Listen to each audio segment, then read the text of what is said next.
Hi, my name is Chelsea Midkiff, and I'm going to be giving you an informative speech about soccer. Do you ever find yourself thinking about balls? You know, basketballs, baseballs, footballs. I personally think about soccer balls. I'll discuss with you my personal journey through my soccer career, the rules and regulations of the game, and the importance of sportsmanship and teamwork. Soccer is starting to become a popular sport, and I think people need to become more familiar with how the game is played. At first, soccer was just a hobby to me, and then it became my life. My personal journey with soccer is a long one. It all began when I was 4 years old. I began with a recreational team up till about the age of 9, and then I joined a travel team.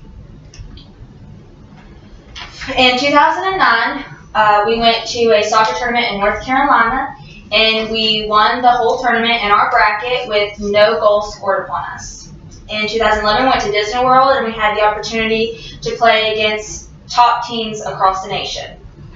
I then started to play middle school ball in the fall season and travel ball in the spring season, and that lasted up till about my junior year in high school.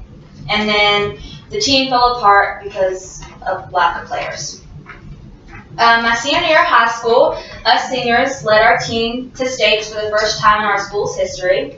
We had 8 seniors, and out of 8 of us, 7 of us went to play soccer at a collegiate level.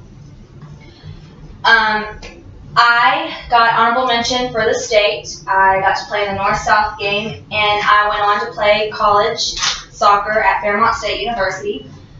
I didn't like it too much there, so I decided to come to Glenville State and play soccer. Through my experience, I went through many positions. I started as a forward and ended as a defender. I also learned what I can and cannot do in order to play the game right. The rules and regulations of the game are simple. The more you watch it, The rules and regulations of the game are simple. The more you watch and familiarize yourself with them. High school rules are a little different than college rules. Here are some ways they are similar. You have to have 11 players on the field at all times. You have your forwards who score the goal. You have the midfielders who assist the forwards and assist the defenders. And you have the defenders who stop the other team from scoring goals, and a goalie who stops the ball from going into the net. We always play in a shape when you play soccer. The most common shapes are a 4-4-2 and a 3-5-2. When we talk about shapes, we go from the back to the front. So in a 4-4-2, it would be 4 defenders, 4 midfielders, and 2 forwards. Offsides is where a lot of people get confused. To not be offsides, you have to stay with the defensive line or before the defensive line when the ball is kicked. If you are past the defensive line and the ball is kicked to you, you are offsides. The game is stopped and the team gets a free kick. The goalies have an 18-yard box, which they are allowed to pick up the ball in. You cannot pass the ball back to your goalie and they pick it up. If you do that, then they get a free penalty kick, which leads to just the kicker and the goalie and everyone else outside of the 18-yard line everyone else on the field has to stay outside the 18-yard line while the kicker shoots the ball from the 6-yard line. When you foul somebody, you either get an indirect kick or a direct kick. An indirect kick is whenever someone has to touch the ball first before you can score the goal.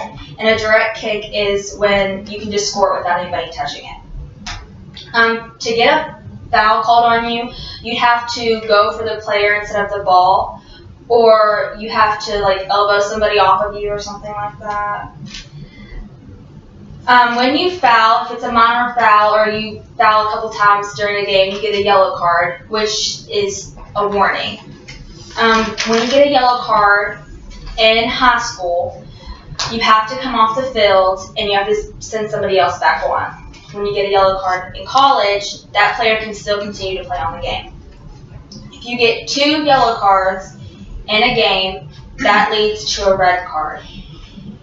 That means that player who got the red card has to sit out of the rest of the game, and no one else is allowed to sub in. They have to play down man. And that player who got the red card is also out for the next game.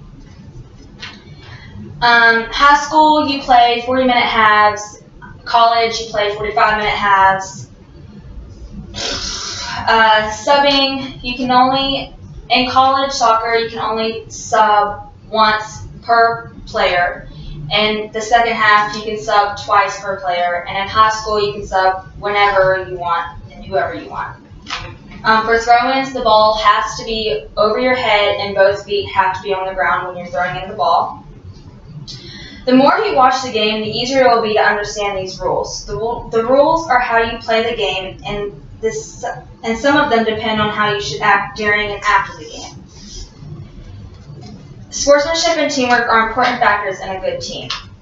Teamwork in soccer is about the same in every sport. You talk to each other and work hard for each other. Sportsmanship should be something every athlete should have. Respect one another, have good attitudes, and you'll go far as an athlete.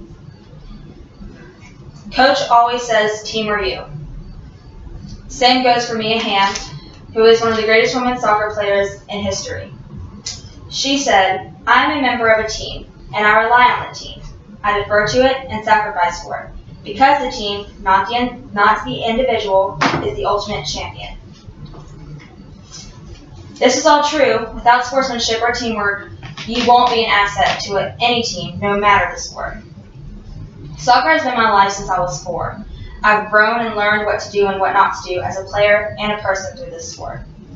I think people should become more familiar with soccer as it is becoming more popular. I discuss with you my personal journey through my soccer career, the rules and regulations of the game, and the importance of sportsmanship and teamwork. I hope you all learn to love this sport as much as I do, because I wouldn't be where I am today without it.